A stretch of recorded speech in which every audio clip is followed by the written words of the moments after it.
Hi, everybody. This is Gino Vanelli. You're listening to Rainbow Country with Mark Tara.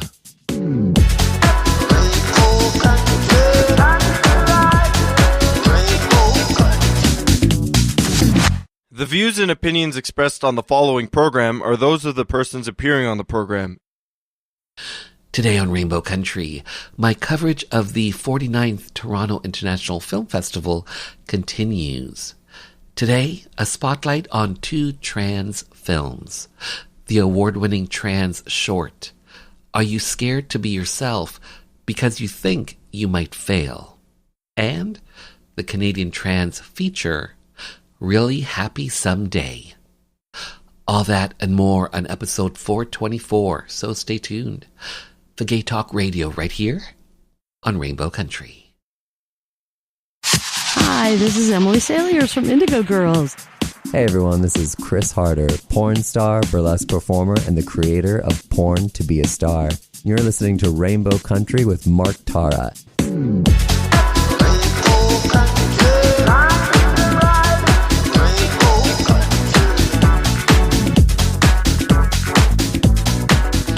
Hello and welcome to a brand new journey through Rainbow Country.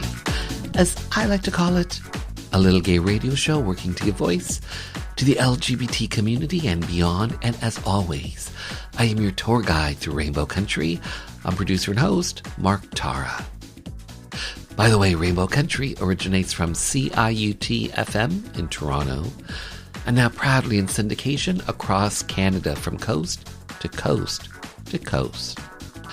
The Yukon, British Columbia, Saskatchewan, Manitoba, the east coast of Canada in Newfoundland, Ontario, even down to Buffalo, New York, and online. Well, thanks to you tuning in, streaming, downloading, but ultimately listening. Together we continue to build Rainbow Country into a nationally syndicated gay radio show, as well as being recognized as a #1 Canadian LGBT podcast. So today, a spotlight on two trans films that were part of this year's Toronto International Film Festival. Are You Scared to Be Yourself Because You Think You Might Fail? That film won TIFF's Best Canadian Short. Director Beck Pico joins me to talk about what went into making this award-winning film. Plus the Canadian trans feature, Really Happy Someday. A film that follows a rising music theater star before his transition that has to figure out how to sing in his new register in order to return to the thing that he loves most and, in the process, integrate his past and present selves. The film's director, Jay Stevens, and the film's star, Breton Lalama, join me to talk about Really Happy Someday. And in Hour 2, music from LGBT artists, independent artists, voices that we've come to know and love in classic disco, classic 80s, classic house, and on this episode I'm featuring some classic disco, some queer indie, and more. All that lies ahead as we start Journey 424 through Rainbow Country, and our first stop, the Rainbow Country Bookstore. On this episode, award-winning writer Paige Mailot reads from her memoir, My Body is Distant, a book that tells the author's trans journey to self-realization. By the way, on Goodreads.com, My Body is Distant has a rating of 4.3 out of 5 stars.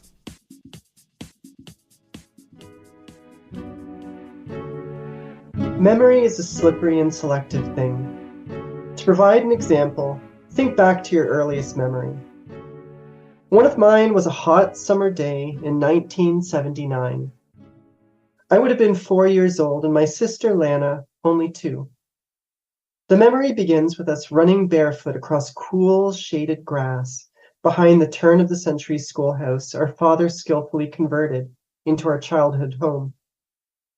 As I ran and Lana chased after me, grasshoppers sprang from the grass, cicadas screeched in the trees, and the neighbors' cows grazed in fields on the other side of the electrified fences which surrounded our property. Already, I have fabricated details to draw you into my story. While I know there were often cows in the fields which surrounded our house, and that cicadas often screeched in the trees, I don't remember how warm it really was.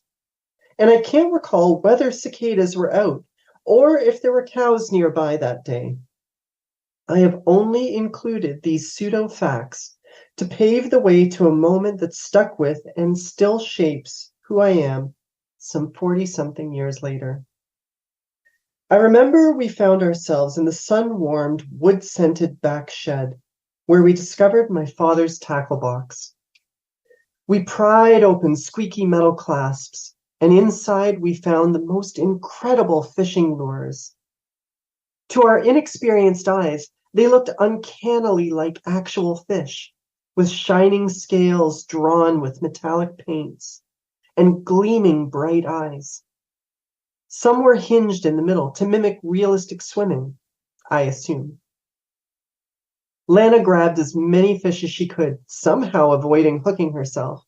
She looked up at me, her body vibrating with excitement as she said, "Let's see them swim." I agreed and gathered the rest. We ran out of the shed and across the lawn holding handfuls of jingling fish. I followed Lana to a deep circular pond ringed with flagstones, which my father had dug in the middle of our yard. Lana wasted no time as she climbed the stones and threw her handfuls into the water.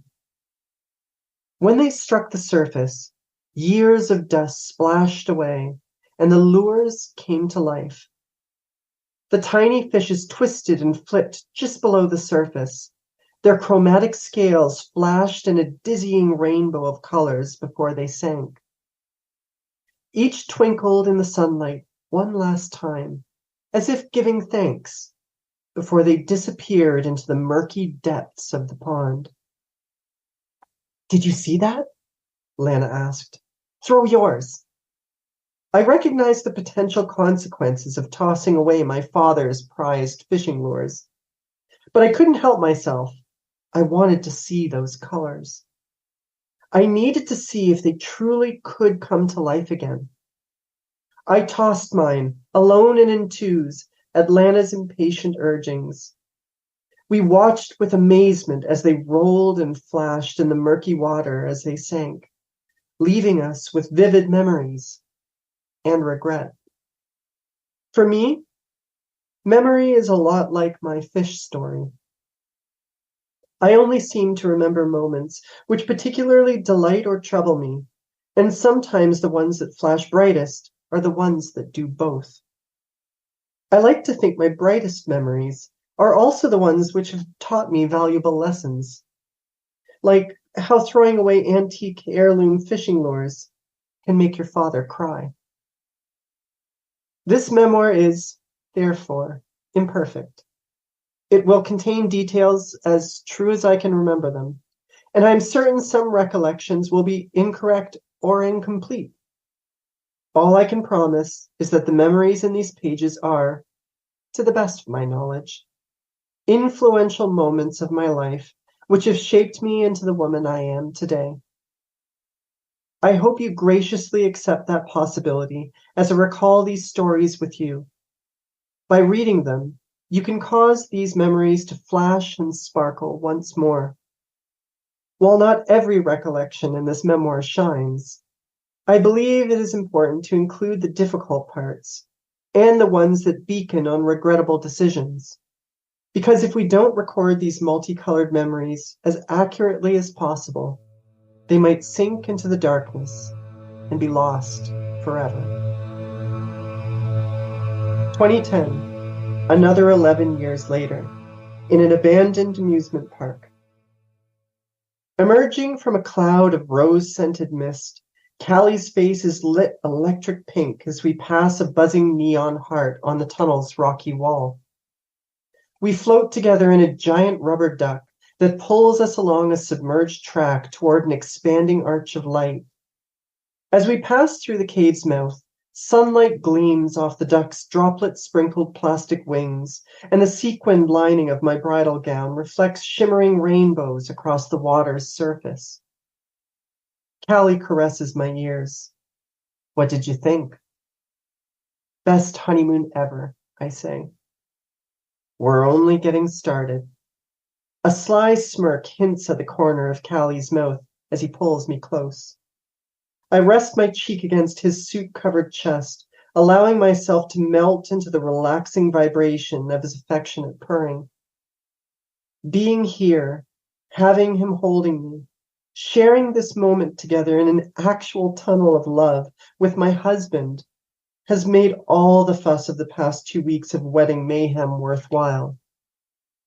This does truly feel perfect, even though I know that none of this is real.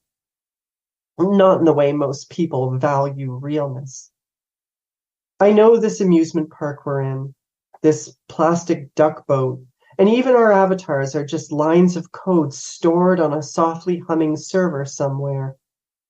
Despite that, I feel an authentic bond with Callie, which is no less valid than the intimacy and trust that accompanies sharing your bed and life with someone in the real world.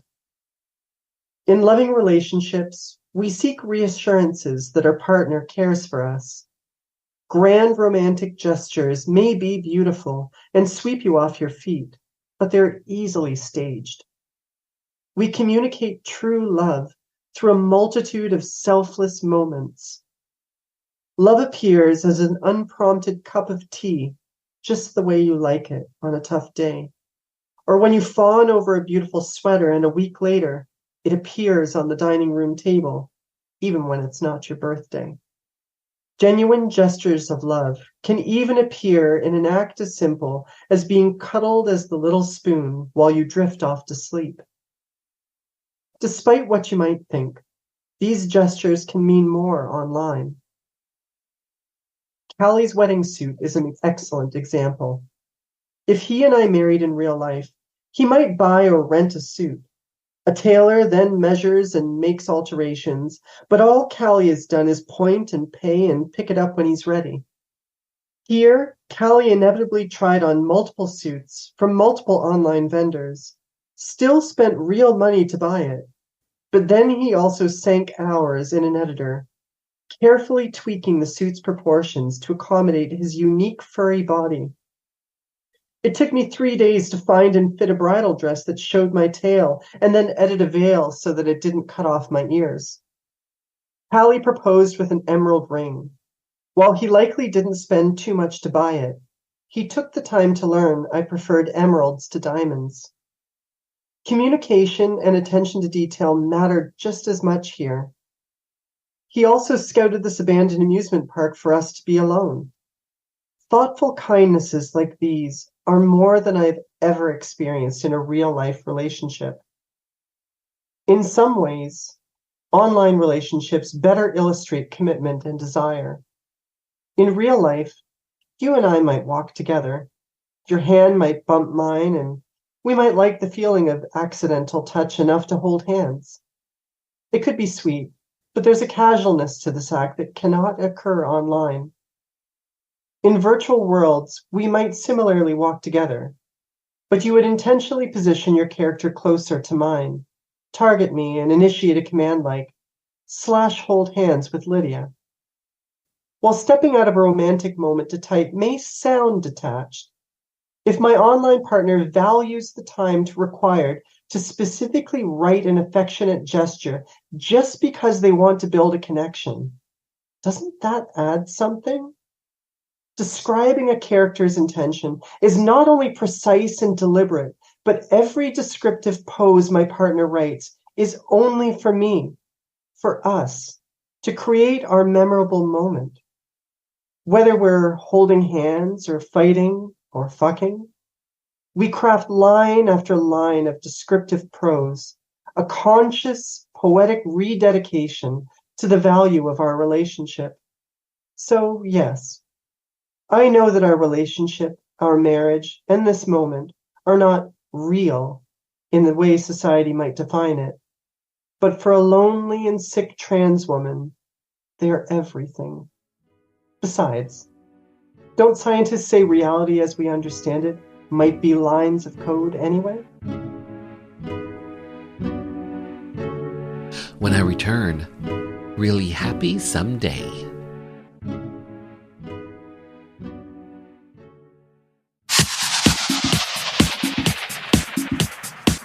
Hi, I'm Keegan Hurst, former professional rugby player, coach, raving homosexual, and you're listening to Rainbow Country with Mark Tara.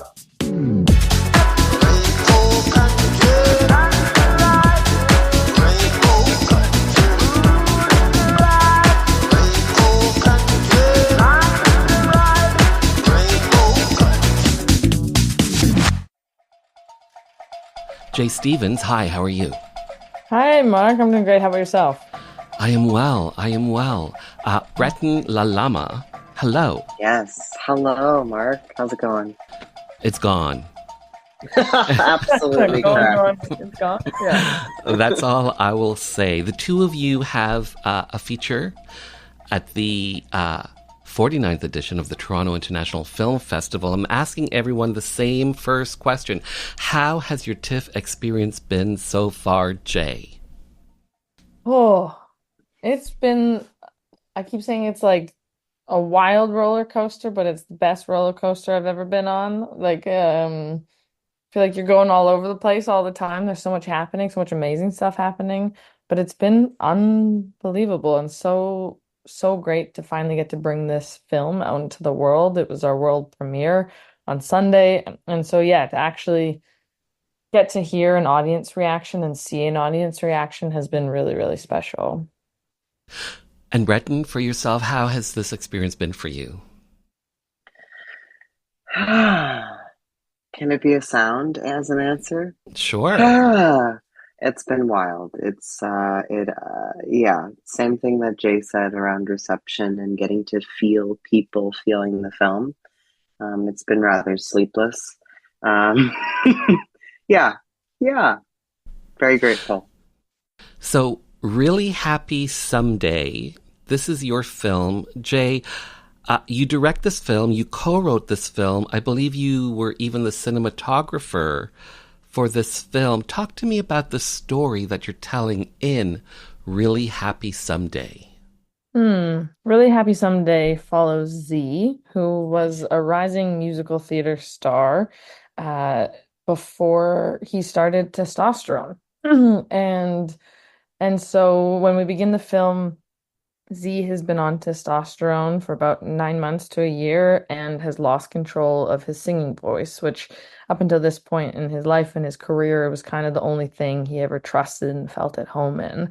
And so we follow Z. It's a narrative film, but we follow Z throughout the course of a year, which we did shoot over the course of a year in the fight to get control of his voice and his life back. And yeah, it's a very much like slice of life drama about what it means to fight to be the authentic version of yourself. So Breton, you star in this film, you co-wrote this film, you play the character of Z. Essentially, who is Z? And is Z you? Who is Z? Who is anyone? No. Z is, as Jay said, or was a rising musical theater star, and yeah, he's been on T about 9 months, and that's a really tricky time in the vocal transition of a trans guy. So you don't really have a lot of range, and that's specifically because unlike cisgendered, people going through puberty, cisgendered males going through puberty, when you are an adult assigned female at birth person starting HRT, you go through the same kind of vocal puberty, but you lack growth hormones. So your vocal cords just thicken and they don't lengthen. So it comes with all these really tricky, nuanced changes that there's not a lot of research yet at this time about. And he's navigating that. He is troubled. He is kind of isolated, even though he's really surrounded by community. And he's just really struggling to find out what it means to to be a person in the world, which I think is something that anyone can relate to as he goes through these really big life changes. Z is not me. Z is kind of like an amalgamation of parts of Jay and myself because we wrote it together, right? And I would say he is not either of us either, but he definitely pulls from little pockets or little attributes of our own lived experiences. So Jay, yourself and Breton co-wrote this film. Was there a moment, was there a flashpoint, was there a point where one of you or the two of you said, let's tell this story? Was there that moment, Jay? Yeah, it happened before we started the film. I think I've said this a few times, but I was trying to write a different film for a couple of years, and it had very similar themes. Um, I wanted it to be slice of life. I wanted it to be shot over time. But I never wanted to send the script to people. I just wasn't happy with what it was saying. And then one lovely, faithful day, Breton and I had been following each other on Instagram for a little while. And one day we were in a part of the city we're never normally in, and I was crossing the street, and this person pulled up on their bike, and it was like, Breton? And he was like, Jay? And we spoke for probably like 45 seconds. And I just left that conversation being like, Breton's a sparkly human. Like there's something there that I don't know. I feel drawn to his energy. And that day happened to be his 1 year on testosterone anniversary. And so that night he posted like 50 to 100 Instagram stories about his vocal transition because Breton is a performer, has done musical theater, and so documented the process within himself quite thoroughly and was doing like an Ask Me Anything. And I just was watching those stories. One, so grateful for Breton being an open book in terms of putting that onto Instagram for folks to see and witness, but also just going like, oh, this is a nuanced version of I think the story I've been trying to tell, and a story that I've never seen told. And it was so specific, but obviously the fight to find your voice, to be authentic in the world, I think is so universal. And so it kind of felt right instantly. Like instantly in that moment, I was like, oh, this feels like it. And then just reached out to Breton on Instagram the next day and I said, hi, this is wild because we met for 45 seconds. But is there any chance that you would want to co-write and act in a feature with me? And I think, yeah, the process never felt hard like from that point on. It's not to say there weren't challenges, but it never felt draining in any way. It felt very like filling your cup versus the opposite. So, Breton, your character of Z is a music theater performer. There are scenes in the movie where your character Z goes to their vocal coach for singing lessons. For you as a performer, for you as an actor, what was it like for you to play those scenes? Because you had to be pretty vulnerable and have your voice crack and all that sort of stuff, which as vocalists you don't necessarily want out there. So how was it for you as an actor to play those scenes? Yeah, that's actually, thanks for acknowledging that, Mark. I appreciate that. Oh my gosh, it was terrifying. I mean, I keep saying, yeah, yeah, literally, right? I can't sing. Actually, Jay recently reminded me of in the writing of it because we wrote over time, because we shot over time to make sure we could authentically capture the journey. I had wanted to be further along than I was in my transition, and I sent Jay a voice note, kind of freaking out, being like, "I can't sing it like this yet, so we have to. I don't know how I'm going to do this next block of shooting." And because they are the compassionate person and director that they are, they said, "Well, then I think we have to put that in the movie." So I say that I share that story because, yeah, it was terrifying. And I was a lot of the time being like, what am I doing? But I think the point was that Jay cultivated a kind of working space that was so supportive and so grounded in the present that though I was, having all the feels about even just singing in front of people, like our small 4-person crew, or so sometimes maybe less than that. I wasn't thinking about like, oh God, when this comes out in the world. Like I never had any expectation that this would be at TIFF or anywhere, I was really just thinking about singing in that moment. So it was scary, but it didn't feel so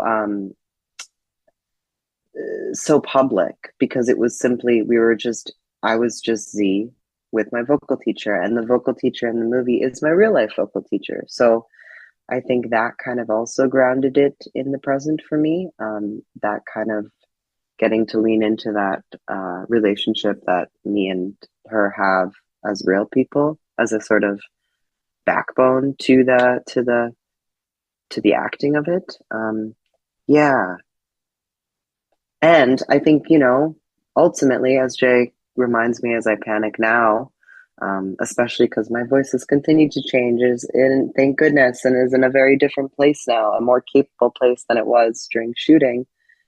And yeah, like you said, I do have these moments of like, oh God, everyone's going to think that's it. And Jay reminds me, the reason we made this is so that people who are in that moment of deep struggle and fear around losing their voice, or maybe even starting HRT because of fears of what it'll do to their voice, can see this and remember and know, rather, that it's part of it and that they're not alone in that. So that's helpful to my little ego fits as well. Mm-hmm. So I just have a handful of minutes left with the two of you. And my last question to the two of you is simply this. What do you hope audiences come away with after they've seen Really Happy Someday? Jay, let's start with yourself. I hope that audiences take away the power of when what is behind the camera mirrors or reflects what's in front of it. We were extremely intentional, from our crew members to all of the incredible musicians you hear on our soundtrack, to the folks writing the score, with who we were putting those positions. And I hope they take away being like, wow, there was an authenticity to that I think people keep equating to it feeling like a doc, but I think what they're actually seeing is like the truth on screen in a way that we rarely get to see as trans folks represented. And then I hope they go, oh my gosh, these artists are incredible. Like I should hire these musicians. I should hire these folks who are on this set, because they're incredible. And Breton? Yeah, I would really echo that. I hope that they realize that what they're feeling comes from exactly what Jay said, is testament to, rather, like the power of not being the only in a space. When we put minorities into the position of majority in creation, in the telling of their own stories, just how honestly powerful and joyful that can be for audiences and for the people involved in making it. Yeah. That's the joy. Yes. Well, I have to say, well said, Jay, Breton, well said, well done, well filmed. Congrats. Thanks for being on the show. Thanks for your time. Thanks so much for having us. Thank you, Mark. Really Happy Someday is currently doing the film festival circuit. For more information, simply visit spindlefilms.ca.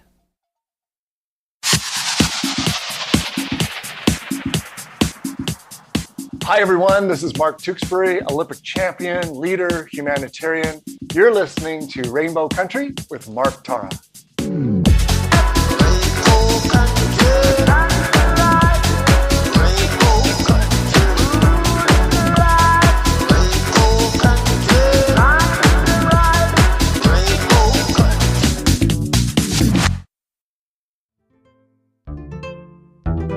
Hi, I'm Carol B., the host and producer of radio programs Ruby Slippers and Through the Looking Glass.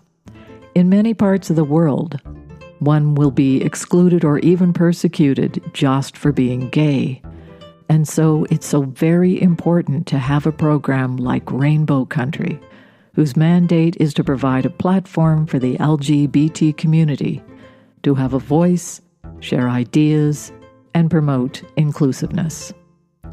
Through thought-provoking interviews, review of cultural events, and music, your host and producer, Mark Tara, showcases the very best the LGBT community has to offer. Rainbow Country, 2 hours well spent.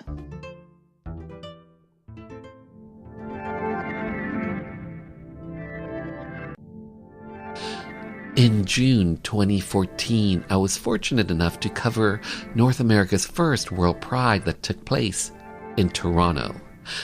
The interviews and footage that I captured was recently turned into a documentary that's officially out now. A Different Kind of Love is the name of the documentary and can be found on OutTV and OutTV Proud, which is available on Apple TV and other streaming platforms. So, as you may know, in June, I won the Out Loud Best in LGBT Radio Programming from the NCRA, the National Community Radio Association. I received that honor for my episode on Operation Soap, the bathhouse raids that happened on February 5th, 1981. So if you think what I'm doing here on Rainbow Country, a little gay radio show working to give voice to the LGBT community and beyond, available on broadcast radio, streaming, as well as an edited podcast. If you think what I'm doing here is worthwhile, I hope you'll consider making a donation to this very outlet you are tuned to. If you're listening to the edited podcast, I hope you'll consider making a donation to an outlet that does carry Rainbow Country. How can you find out? Well, it's simple. Simply head over to marktara.com where everything is connected and hit the donation banner. That's where you'll find all the outlets that carry Rainbow Country. A little gay radio show working to give voice to the LGBT community and beyond. Have your voice, have your support be heard. Coming up next, are you scared to be yourself because you think you might fail? Hi, my name is Joanne Vanicola, and I'm an actor and a writer, and I was first on Rainbow Country with Mark Tara on discussing the massacre at Pulse Club in Orlando. I realized how important it was for our community to have a radio station, specifically for our issues, to talk about people in the LGBTQ community and to provide an outlet for our stories, to discuss our politics, culture, and give voice to the issues that matter to us.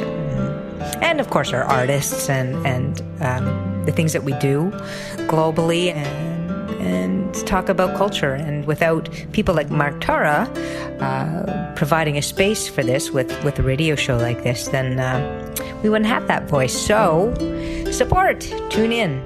Thank you.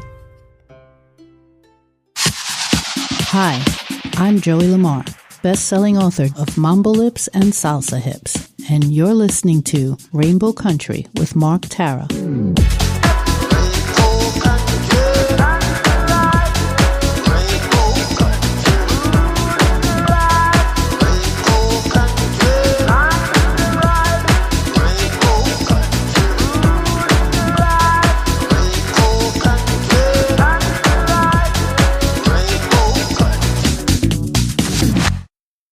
Are you okay? I'm like really nervous. Are you nervous? No.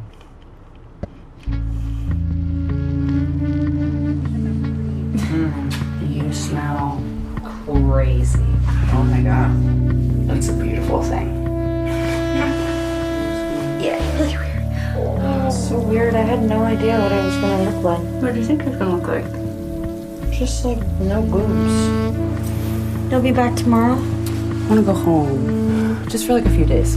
A few days? I can't do nothing with my T-Rex arms. You know who really wants to help? Your mom wants to help.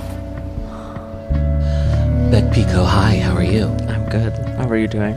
I am good. We are here on location during TIFF 2024. It's the 49th edition of the Toronto International Film Festival. You have a film that's part of the festival, a short. First of all, how has your TIFF experience been so far? So far, it's been great. I mean, I've only seen 3 films, but because I'm working during the day, so I have to only go at night. But yeah, you know, I try to get to TIFF every year, and I try to see as many films as I can. And I just kind of let go and see what comes my way, you know. And sometimes you're like, that was amazing, and sometimes you're like, I don't know what I just saw, but but both are interesting experiences. But you are part of the festival officially, so has it changed for you compared to other years you've been here? Well, yeah, now I have a little card around my neck, which I'm proud of, but still just a guest pass. But yeah, I mean, I'm sure everyone says that, but this is like a total dream of mine because I've been coming to the festival since I was a kid, growing up in Toronto, and I've always when I was like 12 years old, I was like, I want to have a film at the Toronto Film Festival, and I had submitted films before, so you know, it feels like a big deal for me, but it's also a bit surreal because it also just feels like TIFF. And 2024 is your year, so you have a short film, and it's called "Are You Scared to Be Yourself Because You Think That You Might Fail?" Yes, that's the title. Yes. Are you scared to be yourself because you think that you might fail? You wrote this, you directed this. It's a short, about 20 minutes, shy of 20 minutes. Yeah, 17. First of all, the title. Yes. This title, there has to be a story behind this title. What is it? Well, you know, it actually came from a journal entry that I wrote a long time ago, and it was just that. It was just one page that said that, and I don't even remember writing it, but it is something that I've come back to a lot, and we were going to name it something like really short, and I was like, to my producing partner, Emily Harris, I was like, hear me out. What do you think about a title that's longer than the film? And we both kind of thought that it touched on the nebulous kind of quality that the film is exploring, of like that like we try so hard to find who we are, and it takes so long, and it never stops.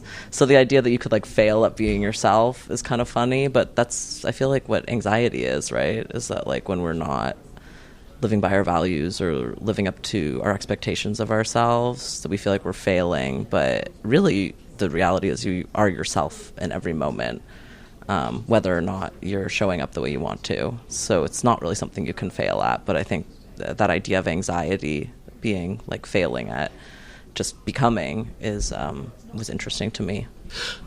So essentially, what's the story that you're telling in your film? Like in a physical realm, it's really about a person who is recovering from top surgery. So the film starts with them just leaving surgery and getting picked up by their mom and their partner, and they're back in their childhood home recovering, and with their mom and their partner taking care of them. And I really wanted to explore, I guess, on the more like metaphorical level of like when you're so excited for an experience. I think like as a trans person, it's really privileged to get gender affirming care, and you're waiting for your name to get called, and you're, you know, waiting for your surgeon, and you're reading everything about it, and it actually is really fucked up because then you get cut open. So it's like, who is excited to get cut open? It changes, right? Like, I think the experience of wanting something and then getting it when it's so it's such an intense bodily experience.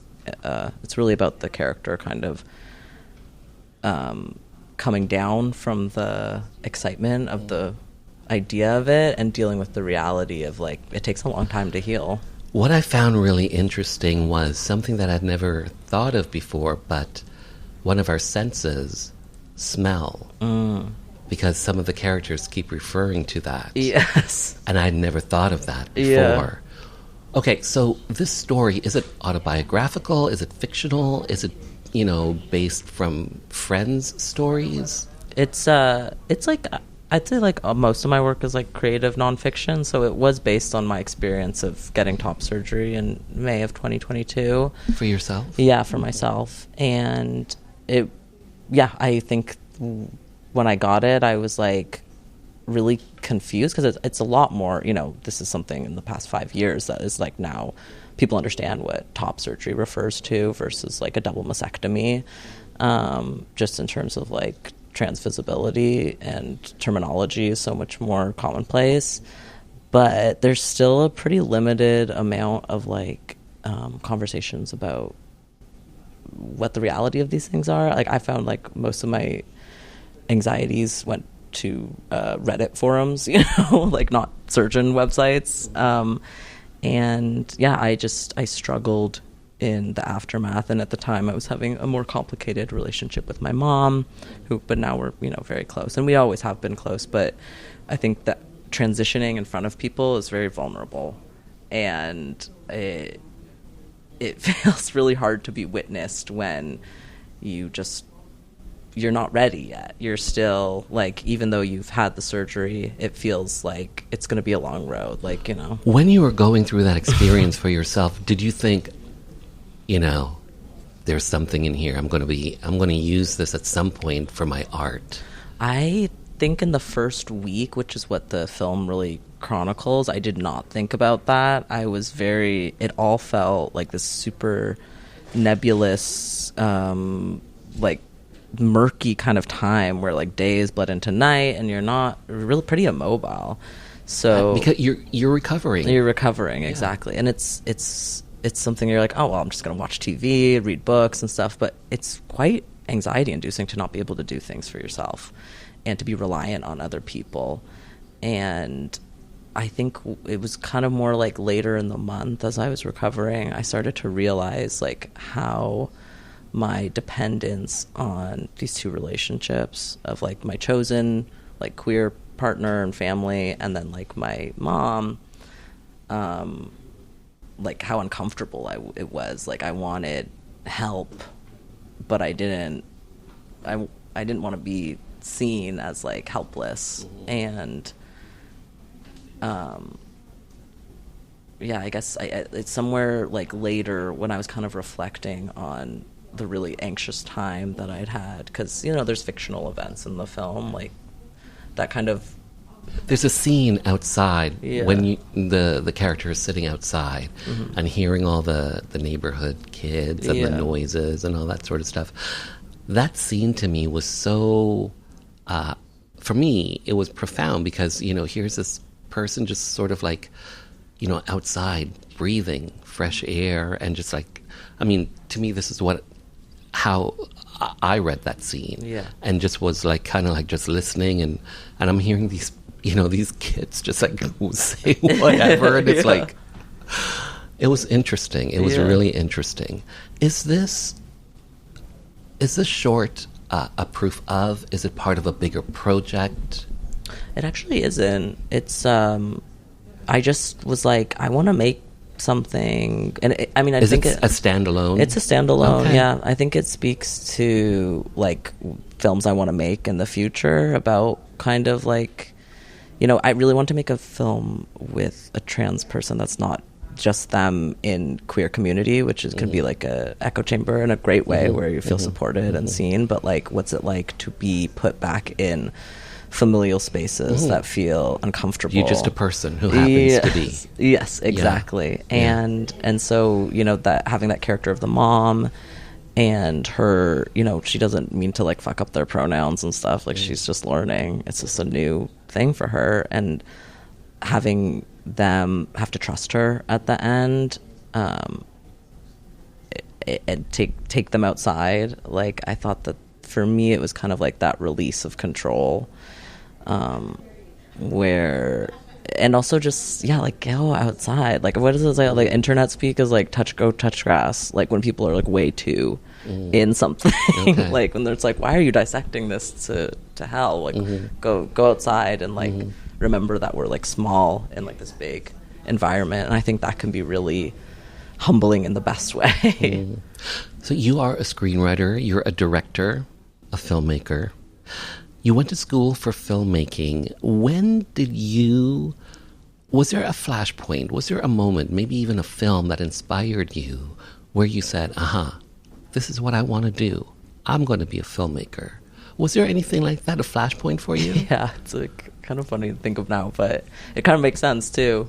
I probably recognized something early on, but when I saw Juno when I was like, I think 12 or 13, I went to the theater with my dad, and we went to, I'm not sure if this theater exists anymore, but I used to call it the adult movie theater which now sounds like pornographic, but really what it was that my parents would take me to a theater in Yorkville that like always, like, I remember seeing The Hours when I was like 9 years old, like with Nicole and I was like, this is way too advanced for me. But then just like serious films we would go see there, and my dad took me to see Juno, and I was like, holy shit, like I want to make something like that, like something that felt like very familiar and nothing like you'd ever seen before, and also just like a distinct voice, and like mining more complicated relationships and dynamics. I thought that it was just so unique to me. So that's what did it for you? Yeah, weirdly, I was like, I'm totally obsessed with that movie. So, okay, Rainbow Country's a gay show. I'm gay. Shocker, I know, shocker, I know. But for me, I am androgynous. I'm a mix of male, female energy. You use they, them pronouns. For yourself, are you gender non-binary? Are you trans? Where do you fit on that? I identify as non-binary, but I mean, I started testosterone like 7 months ago, which was like a very big decision for me. Top surgery was no question. I was like, I can't wait to get rid of these things. But I was like, I don't know. It's, for me, gender has been a very big like discovery process, and I kind of. When did that start for you then? When did you start, questioning things about yourself? Well, I came out as a lesbian in college. At NYU, there's like a saying that's "gay by May," and I was actually late to that because I came out in second year. But it's like, it makes sense and it's true, and so that was like comfortable for me for a long time, and things started. I mean, I felt really repressed as a kid because I think I always knew I was gay. And, it's not a very unique story, but just that feeling of like, I don't know I cannot picture myself as an adult. Like, I can't picture what I'm going to look like or do or anything because I just didn't see anyone who looked like me or wanted what I wanted. Or if I did see them, it didn't feel attainable to me. But being trans was much more of I wouldn't say like a surprise, but I think it was a much deeper impulse that like kind of started to emerge as I started to see people close to me finding their identities, and I was like, wait, we can do that, or like I can do that too. Like it really. I think just like there's such a childhood kind of thing around being allowed to do something, and that like has stayed with me far too long, where I'm like, whose permission do I need to be yourself, So in regards to your journey, how far along are you in your journey? I really don't know. I mean, I guess I came out as non-binary first year of COVID, very classic, we're all kind of looking at the internet and being like looking at ourselves and seeing what are we. And then you started testosterone. You said last 7 months February. ago? Yeah. So it's been it's and I wouldn't be surprised if I ended up identifying as he him, but it's always just like for identification has felt more like pronouns has always felt like more for other people, because I kind of feel probably a bit more like you, where it's like I don't embody the like masculine profile and I don't embody the feminine profile. I call myself like a personality with legs. Okay. Yeah. So really it's just like I'm starting to look how I want to look, and however people perceive me, I'm trying not to put too much stock in. Yeah. That's what feels good to me. I hear you. Yeah. Here's my last question for Okay. you. When audiences see, whether they see this particular short of yours or something in the future, when people see one of your films, what do you hope your audiences come away with? What would you like them to take away from your work?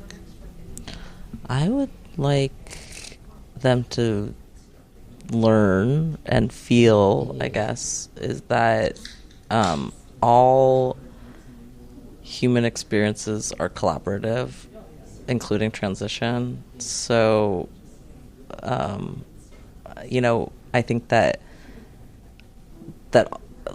seeing that like there's no good and bad in people, but really just people trying to do their best or their worst, but whatever it is that it's just I want like to really point to the nuance and three-dimensionality of people. I guess that kind of thing. Well said. Beck Pico, thank you for your time. Well said, well done, well filmed. Yeah, thank you. Thanks for being on the show. Okay. Thanks for having me. Are you okay? I'm like really nervous. Are you nervous? No.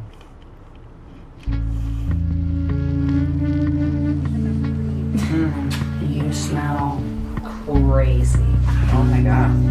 That's a beautiful thing. Yeah, really weird. Oh, it's so weird. I had no idea what I was going to look like. What do you think it's gonna look like? Just like no boobs. You'll be back tomorrow? I want to go home. Just for like a few days. A few days? I can't do nothing with my T-Rex arms. You know who really wants to help? Your mom wants to help. Are you scared to be yourself because you think you might fail? Won the Best Canadian Short at this year's Toronto International Film Festival. For more information, simply visit beckpico.com. In the 60s, before the internet, to find each other, queer people needed to actually get together in real space and real time. Since most places didn't tolerate our kind, depending on where you were, your options could be limited. Large cities might have a few specialized commercial spaces, but in the absence of those, it was basically public washrooms, parks, or house parties. They all had their downsides. Commercial spaces required you to spend money, and that's one of the reasons why they were mostly for men.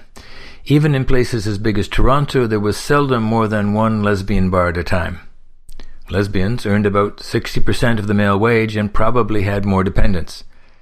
The economy just wasn't there. The old adage was, gay men go to restaurants, lesbians hold potlucks. Washrooms and parks were also pretty much boys only and could be dangerous, plus parks in the Canadian winter, not so good. You could freeze your willy off. House parties, you needed to know somebody, or know somebody who knew somebody, and so on, and be invited. In terms of commercial life, Montreal had led the pack, developing a Sin City reputation during Prohibition in the US in the 1930s. And where there's sin, there's always a place for us. Toronto the Good and Vancouver took a bit longer, but in 1974, Toronto had enough anonymity and a critical mass to produce a small commercial scene. At first, it was mostly straight bars where we were tolerated in a corner as long as we behaved. Next came a few straight-owned venues that served gay clientele. By the mid-70s, a new class of gay entrepreneurs emerged and started to open up on Church Street where rents were cheaper. But not everybody lived in Toronto or Montreal. In smaller centres, where businesses couldn't meet community needs, the lesbian and gay liberation movement of the 70s came up with a new model. Defy economics and do it for ourselves. We might not have a lot of capital, but we did have free labour. For example, the Lesbian Organization of Toronto established a non-profit community centre in a ramshackle old Victorian house in 1977. It held dances and brunches and drop-ins and provided meeting spaces and a coffee house and hosted a phone line for a whole generation of women. Loot, as it was known, was following a strategy already developed elsewhere. In Saskatoon, the Zodiac Friendship Society opened its community centre in 1973. Edmonton and Calgary soon followed suit. HALO, the Homophile Association of London, Ontario, started in 1974, and the Halifax Gay Alliance for Equality first began running dances in the Turret in 1976, and later turned that into a community centre. By the end of the decade, there was a network of lesbian and gay groups providing community spaces in dozens of medium-sized centres across Canada, volunteer-run and community-controlled. This is Tim McCaskill, a gay liberation dinosaur from another planet and author of Queer Progress.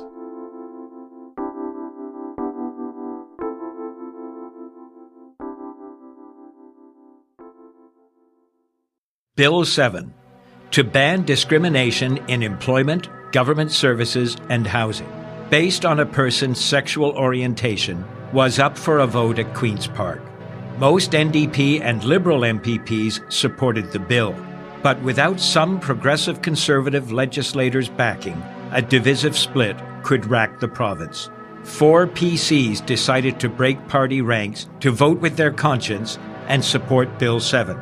Cabinet Minister and MPP Dennis Timbrell did it to show solidarity for his beloved brother, the well-known drag queen Rusty Ryan. And for me, a gay politician who was not yet out, I had to take a stand. We were known as the Gang of Four. I'm former Cabinet Minister and MPP Phil Gillies. The date, December 2nd, 1986, when LGBT rights came to Ontario. And just like that, this little gay journey through Rainbow Country has come to an end. For the full 2-hour episode, simply head over to marktara.com where everything is connected and hit the archives banner. To keep up to date with the show, check out my socials at Mark Tara. The podcast is available on all major platforms. And finally, I want to take this time to thank you for taking your time to be with me.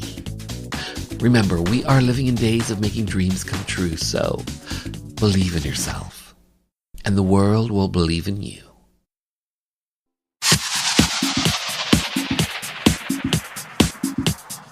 I'm Sky Gilbert, and you're listening to Rainbow Country with Mark Tara.